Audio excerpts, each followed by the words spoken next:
ذرا ایک ایسی دنیا کے بارے میں سوچئے جہاں دودھ کا ایک گلاس پینا بھی جان لیوا ثابت ہو سکتا تھا، یا ایک معمولی سی خراش موت کا پروانہ بن سکتی تھی۔ نہیں، یہ کوئی ڈراؤنی کہانی نہیں، یہ سچ مچ کی حقیقت تھی۔ لیکن پھر ایک شخص آیا اور اس نے سب کچھ بدل کر رکھ دیا۔ جی ہاں، آج ہم بات کریں گے لوئس پاسچر کی، وہ سائنسدان جس نے انسانیت کو اندیکھے دشمنوں سے بچایا۔ تو سب سے پہلا اور اہم سوال یہی ہے کہ آخر پاسچر سے پہلے یہ بیماریاں اتنا بڑا معمہ کیوں تھیں؟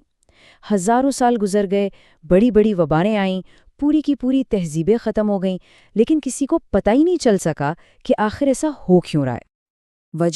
وجہ بڑی سادہ لیکن اتنی ہی خوفناک تھی۔ اصل مجرم ہماری نظروں سے اوجھل تھا۔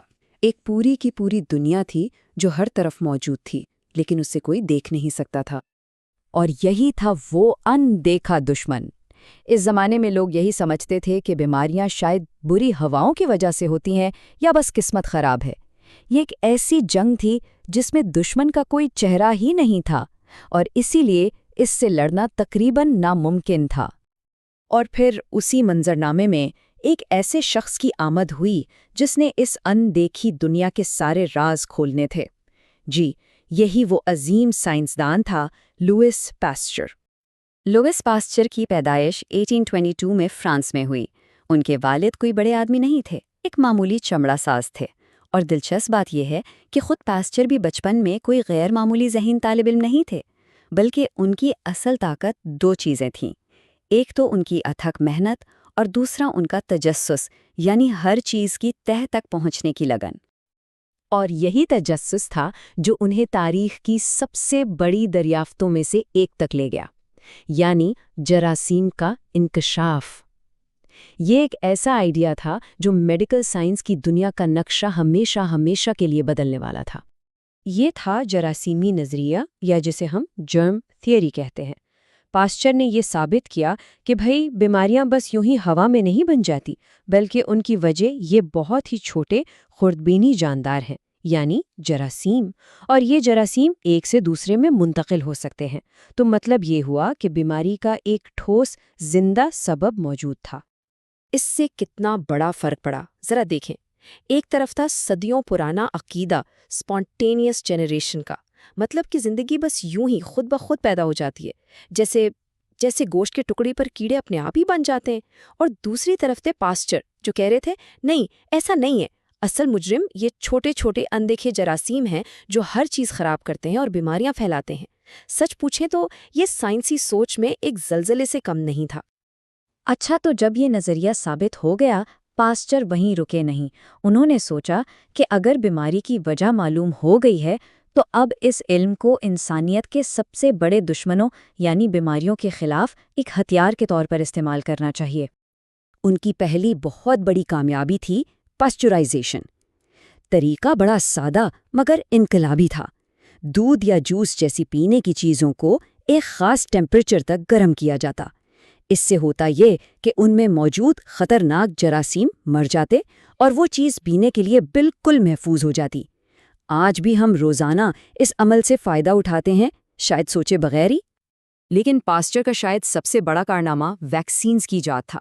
انہوں نے چکن کالرا اور اینتھریکس جیسی خطرناک بیماریوں کے لیے تو ویکسین بنائے ہی، لیکن پھر انہوں نے اس وقت کی سب سے خوفناک بیماریوں میں سے ایک کا سامنا کیا، اور وہ تھی ریبیز۔ یہ کہانی ہے جولائی 1885 کی۔ ایک 9 سال کا بچہ تھا جوزف مسٹر، جسے ایک پاگل کتے نے بہت بری طرح کاٹا تھا۔ اس زمانے میں اس کا مطلب تھا یقینی اذیت ناک موت۔ اس کی ماں مایوس ہو کر اسے پاسچر کے پاس لے آئی۔ پاسچر نے ایک بہت بڑا جوا کھیلا۔ انہوں نے 11 دن تک اس لڑکے کو اپنی ویکسین لگائی جو اس سے پہلے کبھی کسی انسان پر آزمائی نہیں گئی تھی۔ سب کی سانسیں رکی ہوئی تھیں، اور نتیجہ لڑکا بچ گیا، اور اس دن جدید میڈیسن کی تاریخ میں ایک نیا باب لکھا گیا۔ اس ایک کامیابی نے لاکھوں بلکہ شاید کروڑوں زندگیوں کو بچانے کا دروازہ کھول دیا۔ پاسچر کے کام کی وجہ سے وہ بیماریاں جن کا نام سن کر ہی لوگوں کی روح کانپ جاتی تھی، اب ان سے بچا بھی جا سکتا تھا اور ان کا علاج بھی ممکن ہو گیا تھا۔ اور بات صرف ویکسین تک ہی نہیں رکی۔ اسی جراثیمی نظریے نے سرجری میں بھی انقلاب برپا کر دیا۔ ڈاکٹرز کو سمجھ آیا کہ اپنے اوزاروں کو جراثیم سے پاک کرنا کتنا ضروری ہے۔ اس ایک احتیاط نے آپریشن کے بعد ہونے والی اموات میں حیران کن حد تک کمی کر دی۔ تو سوال یہ ہے کہ لوئس پاسچر ہمارے لیے کیا چھوڑ کر گئے؟ سچ تو یہ ہے کہ ان کی میراث اتنی بڑی ہے کہ اسے چند جملوں میں سمیٹنا بہت مشکل ہے۔ آئیے دیکھتے ہیں کہ یہ ہماری آج کی زندگیوں کا حصہ کیسے ہے۔ ذرا اس ٹیبل کو دیکھیں۔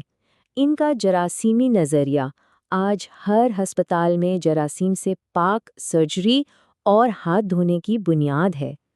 ان کی پاسچرائزیشن آج ہماری خوراک کو محفوظ بناتی ہے، اور ان کی ویکسینیشن ہمیں ان گنت بیماریوں سے بچا رہی ہے۔ ان کی ہر ایک دریافت آج بھی ہماری صحت کی محافظ ہے۔ اور ان کی میراث صرف کتابوں یا نظریات میں زندہ نہیں ہے۔ پیرس میں انہوں نے جو پاسچر انسٹیٹیوٹ قائم کیا تھا، وہ آج بھی بیماریوں کے خلاف تحقیق کا ایک عالمی قلعہ ہے، جہاں دنیا بھر کے سائنسدان ان کے کام کو آگے بڑھا رہے ہیں۔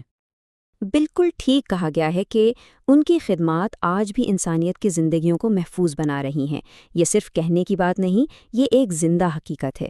ہم سب ہر روز، ہر لمحہ ان کے کام سے فائدہ اٹھاتے ہیں۔